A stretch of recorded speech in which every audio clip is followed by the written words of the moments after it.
What do you think happens when a lot of people do physics? They interact. The sociology of physics is the study of physics society's structure, functioning, and development. Physicists interact at 4 levels. They interact purely on content, discussing formulae and concepts, but they also argue about how to proceed the process, who is who, and why they respect or hate someone. Let us not discuss the content here.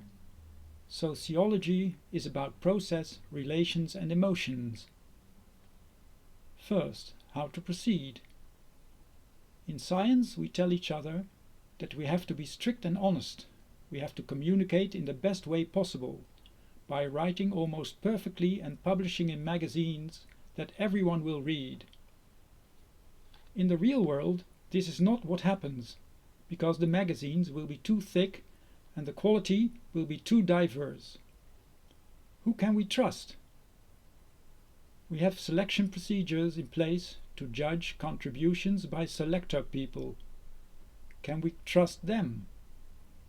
It seems good enough, but what is good enough? The scientific method tries to correct all procedural forces against the optimal process.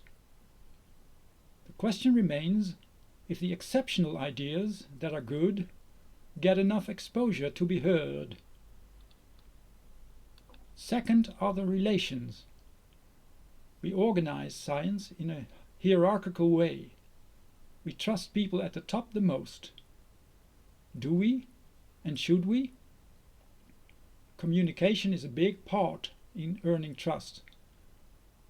But are the best communicators also the best scientists? The scientific method tries to correct all relational forces against the optimal process. Again, the question remains if the exceptional ideas that are good get enough exposure to be heard. Third are the emotions. People will disagree. Can they still respect and appreciate the other person, and always find the right words to argue? History shows this is not the case. Jealousy, greed, fear, honor, status, and power all play their part. The scientific method tries to correct all emotional forces against the optimal process.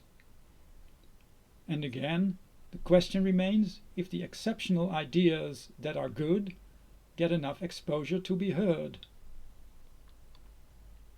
We cannot do all the research, but only what is allowed by the available money. That is decided by many knowledgeable as well as laymen. The alchemists, highest in the hierarchy, have the advantage and get most of the money.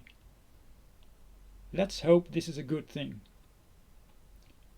If, like it seems today, we are at a crossroad and perhaps need a shift in paradigm, the ongoing business may not be the best guarantee for success.